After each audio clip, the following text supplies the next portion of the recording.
What's good, YouTube? It's your boy King Ray Kage back with another podcast video, wrestling podcast. My man SeverTheBond, the greatest SeverTheBond that's ever been, is here. He can introduce himself, way better than I can. So go ahead, homie.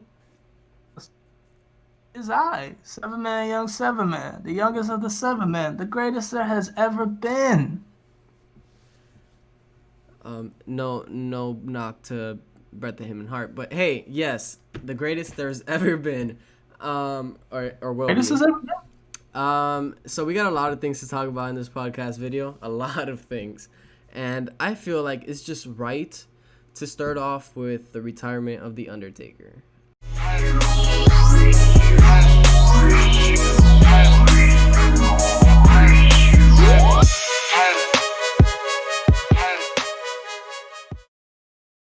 He had to, keep going until, but I feel like it was just legendary for his last match to be with AJ Styles. I feel like, that was the right match to go out with. If it was like, if we would have got prime Undertaker against prime AJ Styles like 15 years earlier or something, that would have been fire. That would have been absolutely amazing. But, we just going to talk about a little bit of the Undertaker for right now, just so we can just pay tribute to the GOAT, the one who, has the best gimmick ever created, I believe, in my opinion. How about you? You feel like that?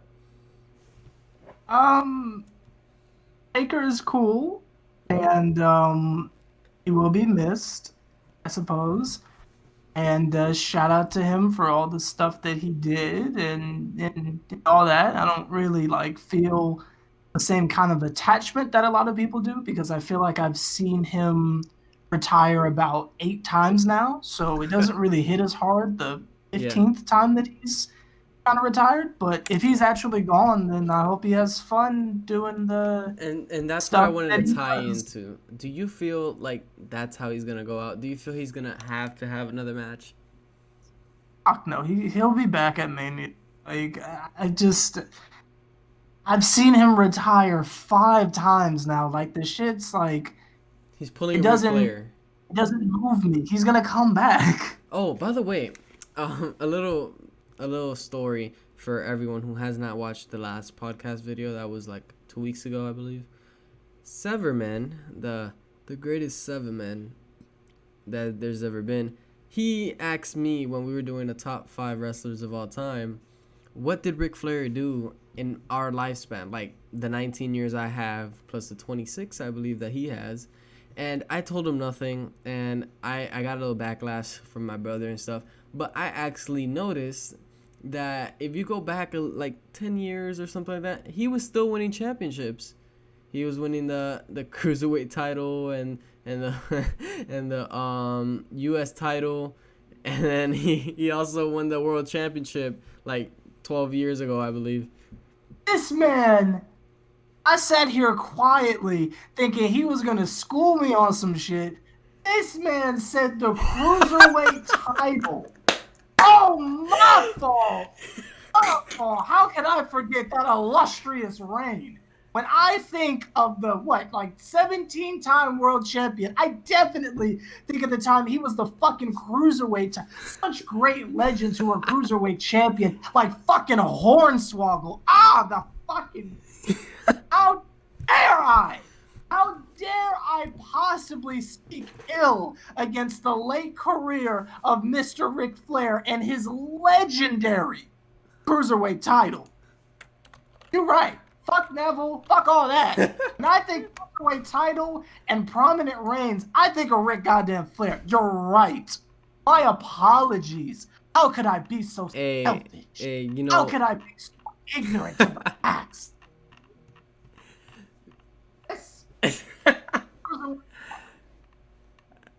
You're really funny, you know that. How could I have possibly forgotten? Yeah, but when he was in WWF, actually, he actually won two world heavyweight championships. So they weren't all in ECW. Some of them were in the WWE at the time. But yeah, he did a couple things here and there. I believe the little cruiser. I don't believe that shit. My brother told me that he was cruiserweight champion at some point. Hopefully not, because I mean I believe in the SmackDown vs. Raw 2008. He was qualified as a cruiserweight, so I could make him win the cruiserweight title, and but that's enough of Ric Flair for right now, right? We added that in there. I would not have been able to sleep at night if we didn't add that segment in. Thank God. Thank God. Really, really. Thank you. He's a two-time Hall of Famer for some reason,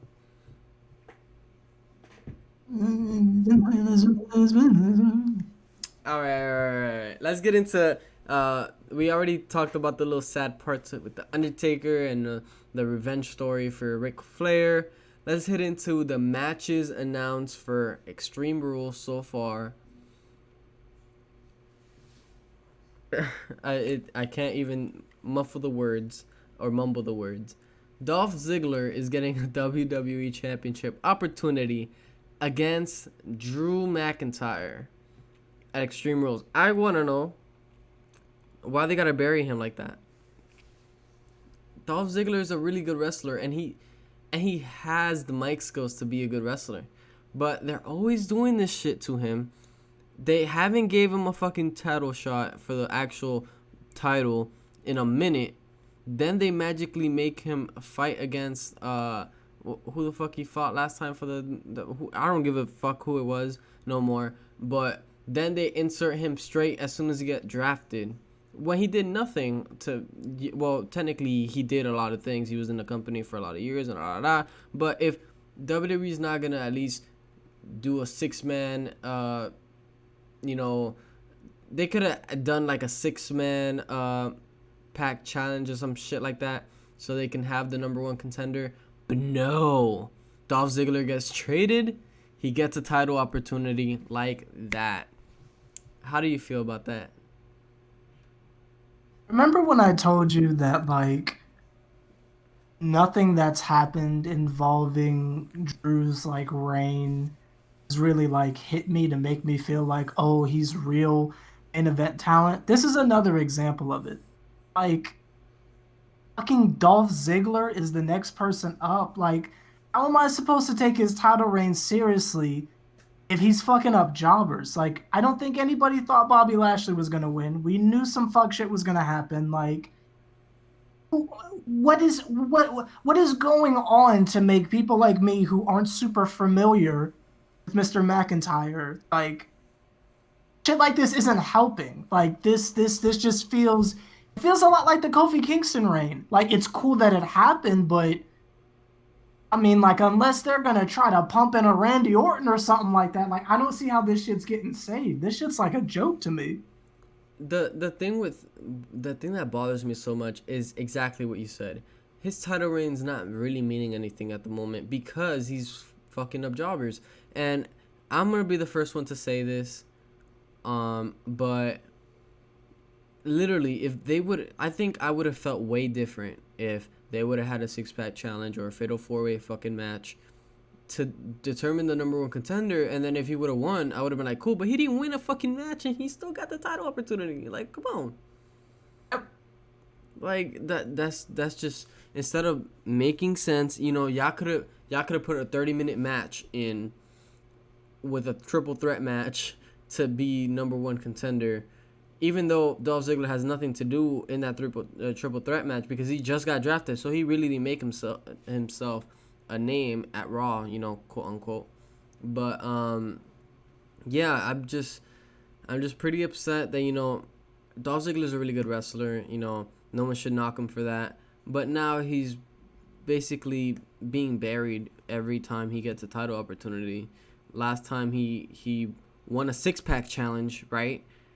To be number 1 contender, but at least that was something, to go off of. And then he fucking fought Dean Ambrose. That's who it was. And then he fucking got mocked. He got just wiped from the face of the earth. And now it's just happening again. The only difference is that he didn't win a damn thing to make it into that match. And a lot of people are like, oh, why did Dolph get that opportunity? There's so many guys in the locker room that could have got that opportunity. But seriously, who do you think would have been a better choice? I had a feeling you were gonna ask that, so I actually pulled up right here who is on the Raw roster. And if something has changed here, inform me. But how the hell can you have Edge, Orton, Jinder Mahal, Kevin Owens, Rey Mysterio? How do you have names like that and fucking Dolph Ziggler gets the title shot? Exactly. I would have How, been how perfectly does that fine happen? if, let's say, Rey Mysterio got a championship opportunity, and then an interference would have happened where Seth Rollins, because he's still in a feud with Seth Rollins. So even if Rey Mysterio or Seth Rollins aren't in the picture, because Seth Rollins already got a title shot against Drew McIntyre, right? So the people that are left are Kevin Owens, which he's a fucking amazing wrestler. Ricochet's in there. Uh, Jinder Mahal. Y'all could even had Jinder Mahal fight Drew McIntyre for the title. Yep. Like people don't know, but I said this last time in one of my podcasts. I can't even name it, but Jinder Mahal's A reign was, fucking Ricochet. Like, where the hell is he? he's in a tag team with shit, I forgot who. I believe it was Cedric Alexander or some shit like that. I don't know It's who's another he person who could, like, exactly, but he's in a tag team right now. He's really getting buried, but he's a really good wrestler too.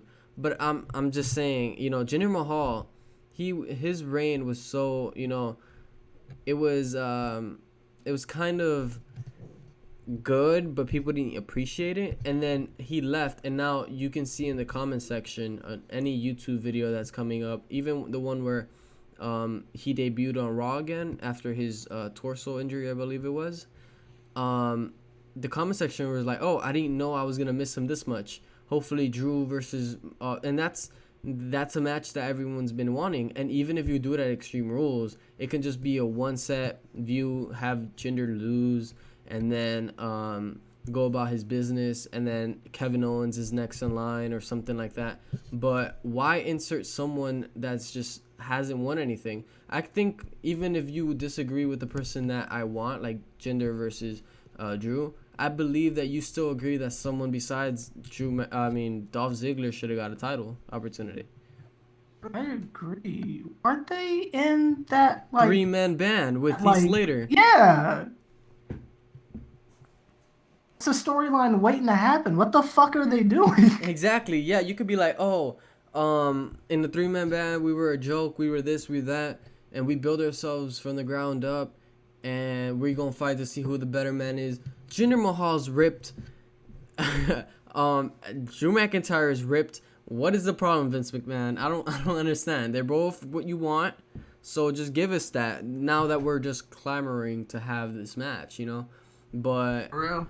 besides that, I can't really say that Dolph Ziggler should have been. I mean, if Dolph loses, and that just like we know he's gonna lose, and then Jinder gets the opportunity at a bigger event like Survivor Series or something like that, that's okay.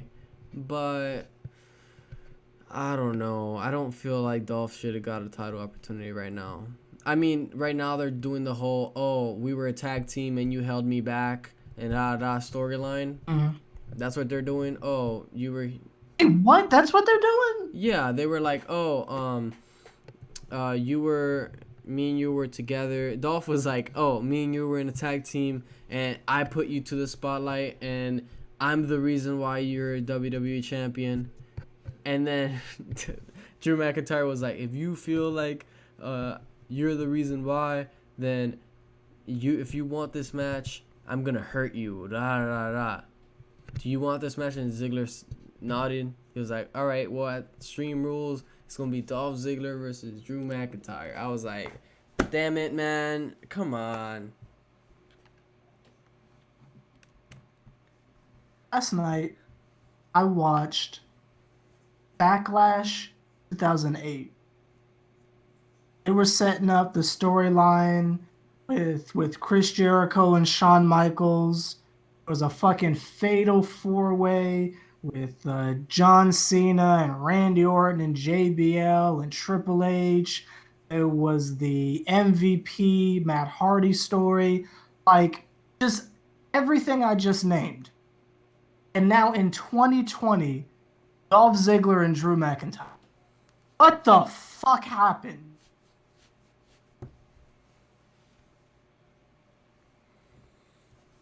I have no idea. I think, they're trying to use the same people. That way, no one gets the virus or anything like that. But at the same time, there's still people you're using that should have got the opportunity.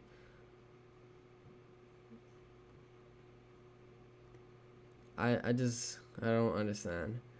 Besides that, we got Bray Wyatt versus Braun Strowman for the Universal title at a swamp match.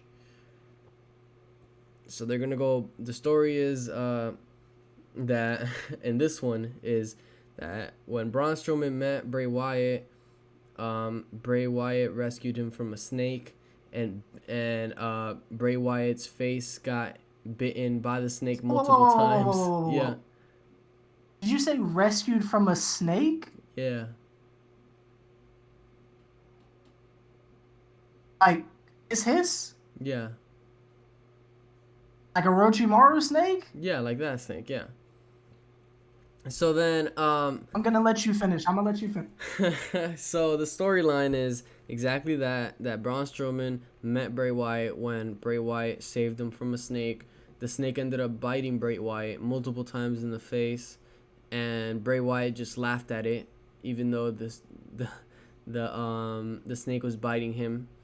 And yeah, Braun Strowman said, "Oh, if you think that that you and I are still have something to bond with or some shit like that, meet me at the swamp you rescued me in or some shit like that." And then he was like, well, I don't know if it was rescued, but he saved him some fucking how. And then Braun Strowman was like, "Oh, and after all this time, I finally know that you were the serpent, you were the same snake, just with a fucking illusion or some shit like that." And now they're gonna fight in a swamp match, and Bray Wyatt's gonna be the old Bray Wyatt with the lantern, with the sheeps and shit like that. He's not gonna be the little Pee Wee Harvey shit, Bray Wyatt, and he's not gonna be even the Fiend. You're raising your hand. Go ahead. Okay. There's so many things I have to address. I don't think it's fair to me as a human being. First thing, Pee Wee Herman. I don't know who the fuck Pee Wee Harvey is, but Pee Wee Herman. Yeah, that. Number two, you are telling me that because they were playing with each other's snake in the jungle, that they're going to have a swamp match. Well, I think you worded it different, but With not Fiend, yeah. not the Firefly Funhouse dude, Mhm. the Lantern dude. Yeah. So now he's Matt Hardy. Yeah. He's completely taken Matt Hardy's gimmick, and they're gonna fight in the swamp. Yeah. Oh well, he's not the leader of Worlds that when they were a tag team. He's the one way before, the one that got buried by John Cena at WrestleMania. Isn't that what Matt Hardy's doing in AEW right now? Isn't he cycling in like 3 different gimmicks? Something like that, I believe so. Isn't this exactly what Matt Hardy does in AEW? I don't really watch AEW, but That's exactly what Matt Hardy's like. Exactly what Matt Hardy's doing. that's crazy. They're not even trying to pretend like they're not giving Matt the middle finger. That's a damn shame. But King, what do you think of this amazing, I'm sure to be awe spectacle match? Are you excited for it? Does it have it on the edge of your seat? Are you ready to see the OG Bray Wyatt fight against the monster among men, Braun Strowman, in a swamp match? Are you ready? No. I feel like, Braun Strowman's gonna win. And he's just going to keep beating Bray Wyatt until Bray Wyatt unleashes the Fiend. And then he's going to end up winning. What happens to Braun? What happens to Braun? I feel like he's just going to end up being back in the Wyatt family. Or they're going to torso a little thing where he's like injured for like 400 years.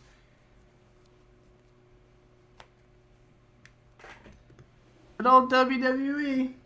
Listen, it was Good old WWE. Listen, on that, all I gotta say is they fucked it up when they made Goldberg lose to Braun Strowman, and ever since then, you know, it's just been going downhill.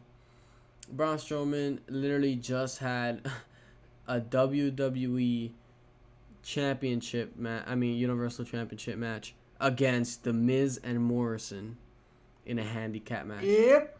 Like, come on.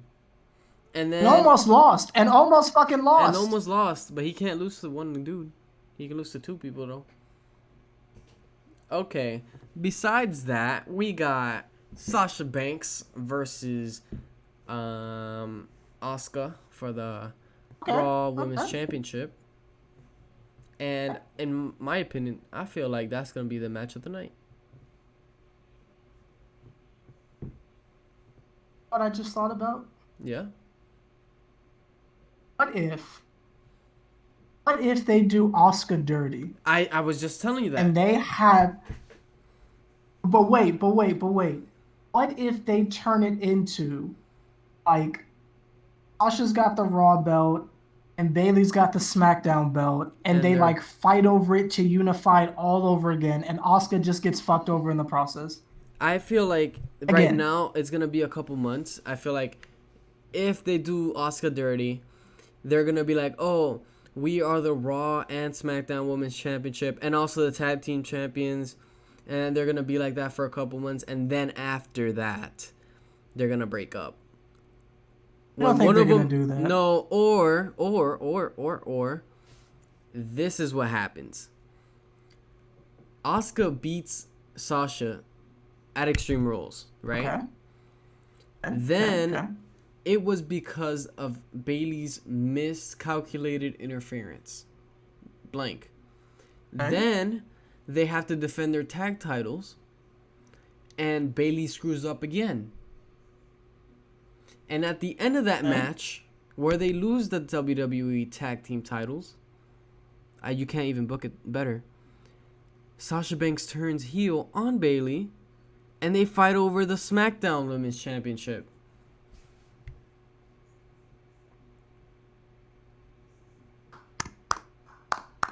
Like that. Fucks with that. Okay. Listen, you can't book it better. You cannot do it better. The only way that they don't screw this up is if they just let Asuka win because of a fucking miscalculation. Because we do know that Bayley's gonna be in the fucking corner. We absolutely know that. Yeah. We just gotta have the second match on that night, which is Nikki Cross versus Bayley. Bayley winning. Then next time, Bayley and Sasha lose the titles to someone like Nikki Cross and Alexa Bliss again, or the Iconics, which is highly favorable for me, I guess. And then after that, and only when that happens, only then will Sasha Banks and Bayley actually happen. It's been speculated for months, for years, since they got back together. Since they got back together, it was speculated that they were gonna that one of them was gonna turn heel, and guess who did it?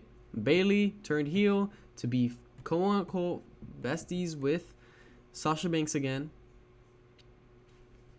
It's crazy. I think I just did the ideal. If anyone's listening to me at home, if you guys agree with this, let me know, because I feel like I just booked one of the best storylines in WWE. Hire me as a writer, please. Because, shit, I could think of 100 million things to do with the Raw roster and SmackDown roster right now that Paul Heyman and Eric Bischoff weren't doing. Because I agree with the push they gave to Apollo Crews. The thing is, I kind of feel it's sus because he only started getting a push when the Black Lives Matter movement started. Oh. Is that what they're doing? He's the U.S. champion right now. I feel like in my heart, it's only because of that. Oh. I feel like I don't know. I just feel there's something in my soul that's telling me that. Hopefully not. Hopefully they're doing it because Paul Heyman was really high on him, and then Paul Heyman ended up getting fired from that position, and then now Vince is back with the little I do this, I do that, even though he was already doing it when Eric Bischoff and Paul Heyman were actually, quote unquote, what they were doing. Now, for what should happen in the future with Drew McIntyre after the Dolph Ziggler match, because it's bound to happen. It's going to happen. I hope to the Lord that he is not fighting Dolph Ziggler again. Hopefully he beats him clean. It is not a dirty finish or a roll-up, a surprise roll-up or anything like that. Surprise roll-up! The most devastating move in all of sports entertainment. The surprise roll-up. All of it? All of it. Now, I feel like after, please just make Drew McIntyre win. Clean, with a whistle, with anything. Just give him a bell. Hit Dolph Ziggler with it. And then and only then, after that, he can actually go on to have a meaningful reign. Please. I beg of you. That's all I'm begging for you. Because right now, his reign looks like total shit. His reign is total shit because he gave someone that didn't deserve a title shot in Seth Rollins after Seth Rollins lost to Kevin Owens and Kevin Owens didn't get a title shot. Then he gives someone undeserving in Dolph Ziggler, and then the only person that actually gained something from it was Bobby Lashley. He still got smacked. I cannot say this even better. But now, with all the only matches that are, with all the matches that we've already talked about that are the only ones confirmed, with everything we talked about with the Wyatt and everything, let's now go back, all the way back to Backlash. And because we did not go over how we felt of the greatest match of all time ever, I will let your man SeverTheBond go first. Listen. I should absolutely start this one because being a huge fan of the greatest match of all time, I have to say, when Eric and Ivar first used a chicken drumstick against those ninjas, I said this is indeed the greatest match of all time. Montez Ford and them getting attacked by Godzilla inside of a little trash compactor. You're right. It was indeed the greatest match of all time. I'm sure that's exactly what you were referring to, and I couldn't agree with you more. Greatest match ever. You're right. Right, King. I think we're talking about the wrong match. We are talking about Edge versus Randy Orton in the greatest wrestling match ever. Oh, so you said greatest wrestling match ever. See, I was confused with the name. See, bro, when you're talking about that, see, that's not the name of it. It's called the most basic match of all time. See, you had me confused, bro. You had me confused. Basic and greatest. I know they rhyme a little bit, but now I understand. Okay, so how you think that the turkey leg thing imaging that the Viking Prophets did was way more entertaining than the wrestling match? In a bad way, yes. Like, that match was so terrible that it has stayed in my brain, and every time I blink, I see it. Now, that's not a good thing, but it was more memorable than fucking Randy Orton and Edge. Like, it was just so, like, you could just tell they were trying so hard with the crowd noises that sounded like it was a football stadium. Like, I heard someone scream like "Go Messi, go" in the background. Like, I heard a couple Barcelona chants. Like, they took that from a fucking football match. Like, it didn't match the energy of the crowd. They kept having all this like loud popping shit, but then you would pan over to the crowd and there's 3 people in the audience and shit, and they had those fucking like real cool GoPro camera angles and shit. Like, we've never seen anything like this before. Bitch, I see this shit on 2K. The fuck is you saying? I see this shit on 2K. They had the most basic match of all time, and I know you was loving it, bro. You was sitting at home loving that shit. You said, oh. Here comes the people's elbow. You was mad into it, bro.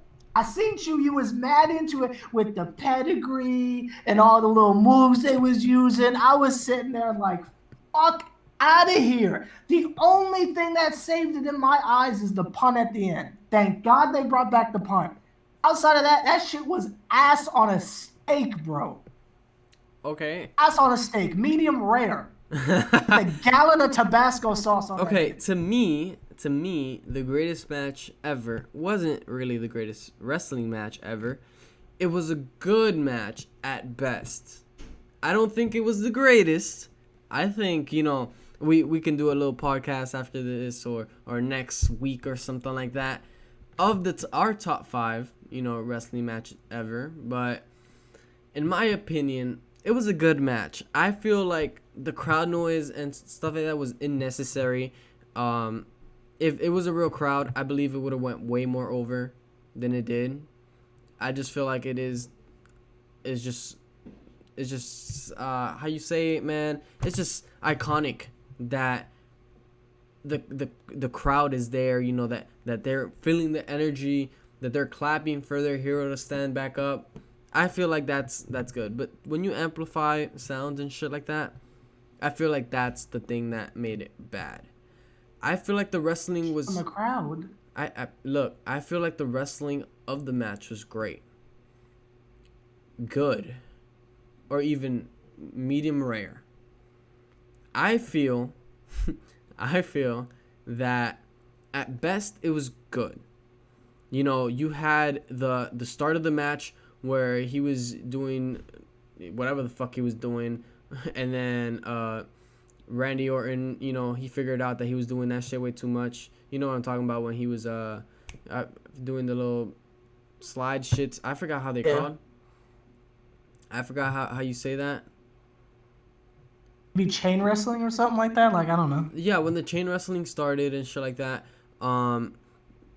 Edge was like diving down to the floor while arm dragging. He was doing arm drags on Randy Orton. Yeah, there you go. He was doing arm drags on Randy Orton. And he did it to the point where Randy Orton was like, nope, and he just let Edge fall. Like, little things like that. I feel like, when they busted out the pedigree and they busted out spears and stuff like that, I feel like that was great. I just feel like, the old moves that didn't belong to them could have been a little delayed. If it was a little surprise pedigree, that's great. But a rock bottom to Edge, from Edge to Randy Orton, what did really happen with Edge? And, the pedigree was okay because, Evolution, Randy Orton, he's allowed to do it. But why do the rock bottom? Yeah, Triple H had a big rivalry with The Rock, but why do a rock bottom at Randy Orton when you have really technically no connection to The Rock? If y'all were a tag team, it would have made sense, but y'all weren't. So if you would have busted out like the switches he did, the Christian switches, that was amazing when he did the switches of Christian. That shit was fire because they were an actual tag team. If if Randy Orton would have busted out a fucking Batista bomb or a figure 4. If he would have did a goddamn Batista bomb, I might have ran outside naked screaming. That shit would have been dope. I'll give you that. That shit would have been dope. Listen, I feel like if the moves were done, the right moves were done, I feel like it would have been a way better match. Like, let's say instead of doing the rock bottoms and all the moves that weren't belonging to each other, Edge did an RKO on Randy Orton, and that was perfectly fine because it used to be rated RKO. But not once did you see Randy Orton hit a spear on him. Not once. If let's say if instead of doing the rock bottom, they would have done something like Randy Orton a spear to Edge, that would have been okay. That would have been fine. They're fighting, stuff like that. That would have been okay. That would have been all right. But if you guys are doing swanton bombs and and doing all this crazy stuff that does not belong to you, I feel like if it doesn't belong to you, at least you have a reason to use it. Like you were a tag team partner of someone for you to be able to use the move. When Randy Orton busted out the pedigree. That was okay because, you know, they were Evolution. That's great. That's perfectly fine. But you do not hit a rock bottom on Randy Orton when you have nothing to do with The Rock. It made absolutely no sense. Of course, the commentators were heavily protested it as soon as it happened. Oh, rock bottom. That's one of the greatest rivalries that Triple H has had. It would have been way better if Ric Flair would have came down and hit a little woo elbow on him, or if Triple H himself would have came out and done a pedigree or some shit like that. That would have been perfectly fine. That would have been okay. But hands down, the worst part of it was the low blow. Because if the low blow was not done and Randy Orton would have just won clean with a punt, we would not have to see this match again. I agree. We would not have to see this match again. And now we have to watch this match again. I don't think it's going to be at Extreme Rules. I think they're going to save it for... No. Oh, no. You have to watch that match. I ain't watching shit. You gotta watch that. Because that shit come on, I'm using the bathroom. Oh, God. Fuck that. I'm not watching that shit again. Listen, I feel like if it was Prime Edge, it would have been way better. But Edge, you know, he hasn't had a match in years, you know. And I feel like for his first match back, I feel like that was a good match. I mean, second match back. Yeah, second. Because the first one was bullshit. At WrestleMania, that was a long ass. And that one was even worse. And that one was even worse. That one was worse because you had them fighting on top of stuff and actually playing dirty, and then the next match is just a clean match, and then it ends up with a low blow.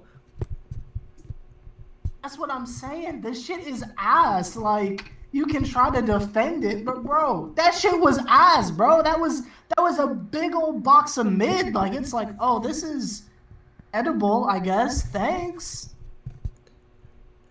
I guess. Yeah, I feel like it was still good. It was still good to a certain point. I feel like if there was an actual crowd there, it would have been way better. If they would have just relaxed on the rock bottoms and stuff like that, it would have been good. They would have done actual, you know. I know Edge hasn't had a match in a minute since, you know, WrestleMania, but I feel like he could still, you know, pop out a move, you know, that we haven't seen. Because generically, our matches are wrestler A does his moves, wrestler B does his moves. That's what that's what a wrestling match was about. Always.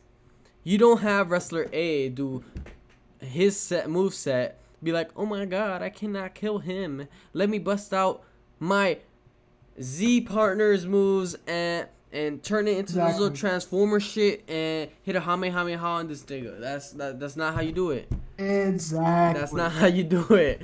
That's not how you do it. I feel like if they would have just stuck with Randy Orton's moves, Edge's moves, not gone beyond that, had less time, because that shit went around like 50 minutes, right? I was like a 50-minute match. So having wrestler A do his moves, wrestler B doing his moves for 20 minutes with, you know, crowd in it, I think it would have been perfectly fine. But, you know, stuff happens. So, yeah, things just happen. Now, that is all I have to talk about today. And we survived. Is there anything you want to address? Besides your boy, Jeff Hardy losing to Sheamus. We're not gonna talk about that. Let me just address one quick thing before this all ends. I want everyone to know that no matter how many times you fail in life, no matter how many times you might not have the same opportunities or privileges as others, no matter how many times you fall down, just know that whatever haircut you have on your head is always going to look better than John Cena at any point in his career. That's what I want to leave the people with. All right. I guess that's what we're going to end off with. Thank you guys so much for watching today's video. Thanks for the 7 men for being here. Shout out to DJ Player. And shout out to Lil what? Lil what? Spike, that's my guy. Lil Spike, that's my guy. Lil Spike the guy, okay? Thank you guys so much for watching again. Please subscribe to the channel so you guys can see more videos like this. If you enjoy Sever's content, make sure you guys go check him out, even though you guys are probably coming from his channel anyway. But that's enough of me rambling on. Thank you guys so much for watching, and peace. You guys, we're gonna have to do something about Sever because he's out of control with the Knicks. He's out of control. Don't look at me like that.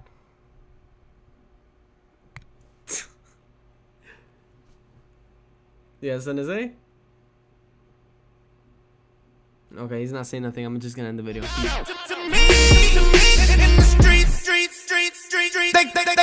call me the king.